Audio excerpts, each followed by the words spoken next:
몽몽이가 너무 치셔서 얘가 대신 대답을 해주는 것 같아. 혹시 모든 미술인에게 물어보고 싶은 게 있으신가요? 모든 그림의 성의를 성의 있게 그리는지 평소에. 저 그것도 궁금해요. 만약에 한 사람이 거의 같은 맥락인데 개인전을 만약에 본인이 한 10점을 그리면 그 중에서도 본인 작가 스스로도 순위를 매길 수 있는 건지. 맞아. 그런 마음이 있을 드는지. 것 같아요. 왜냐면 그게 보일 때가 있어요. 저거는 그리기 더 많은 것 같고. 약간 그게 그림을 사실 저는 전공을 아니지만 그래도 많이 보러 다니니까 이 그림은 되게 작가가 신경을 써서 그린 것 같아. 스스로에게 떳떳하게 그렇게 한결같이 다 모든 그림에 정성을 쏟을 수 있는지 그게 궁금해요. 그런 거 있는 것 같아요. 확실히 살 때 그냥 내가 좋은 것도 있지만 매일매일 봤을 때 이 그림이 나한테 어떤 새로운 메시지를 줄 수 있는지 어떤 나한테 어떤 뭔가를 줄 수 있는지에 대해서는 꼭 고민을 마지막에 하고 사게 돼요. 네, 그래서 작가가 왜 어떤 마음으로 그걸 표현했는지 그래서 항상 그걸 찾아보고 공부하는 것 같아요. 공부하는 것 중에 하나가. 그러니까 가치관을 표현하는 거잖아요. 근데 그게 어느 정도 타인에게 영향력을 미칠 수도 있다는 생각이 드는데 그러면은 뭔가 사회적 책임감 같은 거를 가지고 있는지도 궁금해요. 말했나? 악한 그림. 악마의 그림 막 있어. 그런 거 보면 되게 좀 별로인 것 같아. 나는 그게 나랑 안 맞아. 그런 코드가. 그치, 코드가 안 맞는 왜요? 그거는 자기 삶에도 그렇게 부정적인 영향을 줄까봐일까요?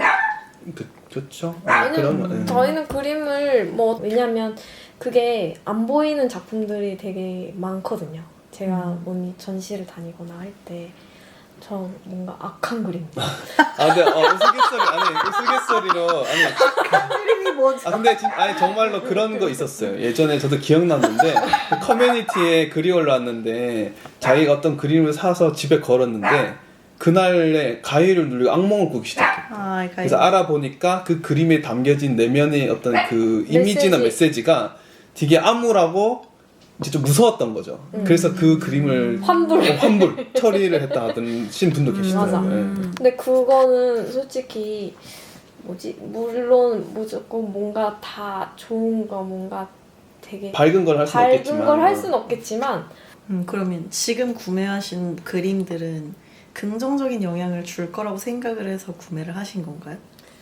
네. 각자 작가로서 내가 만든 이 작품이 보는 이들에게 어떤 영향을 끼칠 수 있다. 뭔가 정신적인 영향을 끼칠 수 있다는 약간 그 책임감은 있어야 된다고 저는 느껴요.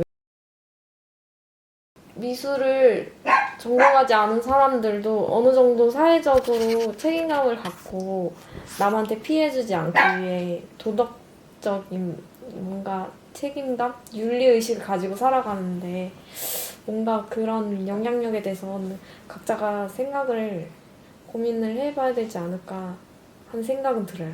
근데 그런 면에서 있어서 그런 책임감이 보이지 않는 작가는 별로인 것 같아요. 집에 걸어두고 보는 거니까 그 오며 가며 약간 그 느끼는 뭔가 무드가 있잖아요. 그게 내 인생을 뭔가 나쁜 영향을 주는 그림이라면 별로인 것 같아요. 뭔가 죽을 때까지 뭔가 하고자 하는 목표. 작가의 목표. 뭐 개인마다 다를 수 있겠지만 대부분의 작가는 이런 걸 목표로 미술을 시작했고 내가 평생 이 미술을 통해서 뭘 하고 싶은 건지 그거에 좀 궁금할 때는 있어요. 궁극적으로 이 미술이나 예술을 업으로 삼으면서 많은 사람들이 추구하는 뭔가 그 이상향?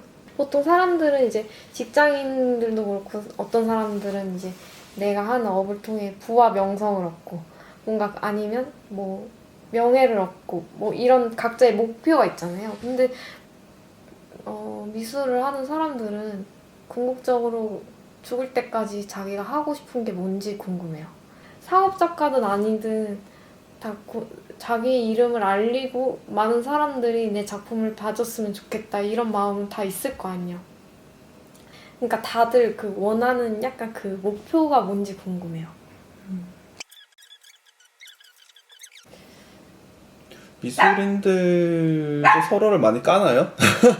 서로를 깐다는 말이 웃기지만 자기 스타일이 아닌 거죠. 그래서 그러면서 서로의 어떤 철학에 대해서 엄청 논쟁이 많은 경우도 많은데 미술 쪽도 그런 것들이 이제 활발한지 조금 더 제가 질서적으로 얘기하면 저희가 이제 퀄리티 할 때 그런 말 많이 듣거든요. 뭐 홍대 라인의 어떤 그런 아니면 어느 화백님의 그 가르쳤던 제자로 있었던 사람들 그러면은 뭔가 이 사람들은 그 작업물에 대해서 높게 쳐준단 말이에요.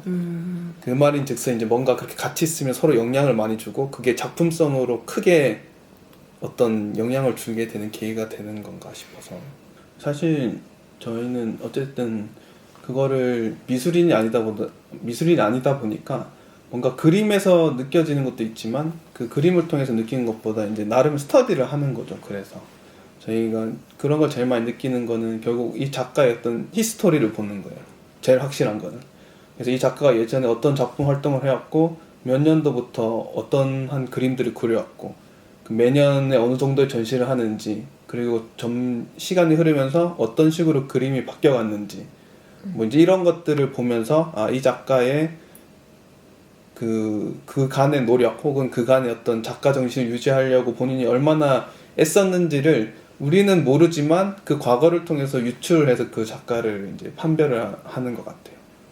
궁금한 게 있는데 그 막 자꾸 상업 미술, 비상업 미술 이렇게 구분을 짓잖아요. 근데 사실 미술의 역사적으로 보면은 장르가 대부분 누군가의 부탁을 받고 돈을 받고 그걸 그리는 뭔가 과정들 작가가 스스로 그거를 뭐 창조한 작품들도 있겠지만 의뢰를 받아서 만든 작품들도 훨씬 많잖아요. 근데 그게 그런 면에서 봤을 때 왜 이렇게 뭔가 현대미술은 상업, 비상업 이렇게 자꾸 구분이 짓는지 궁금해요. 저는 이제 전공을 하지 않았기 때문에 그런 거에 있어서 저는 구분이 있다는 생각이 잘 안 들어요. 그게. 그런데 이게 자꾸 구분이 되는 게 어떤 뭔가 기준인지 그렇게 되면 비상업적인 미술이 뭔가 진짜 참된 뭔가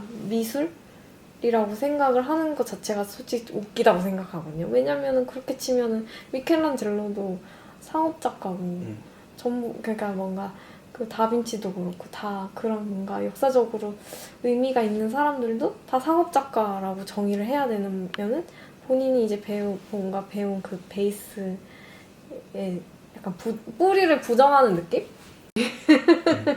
그 그림이 살아남는 이유가 뭔가 그 미술을 업으로 삼는 사람들의 눈에는 왜 저 작가들은 그렇게 뭔가 거장이라 불리는지 그 기준이 뭐라고 생각하는지 궁금해요.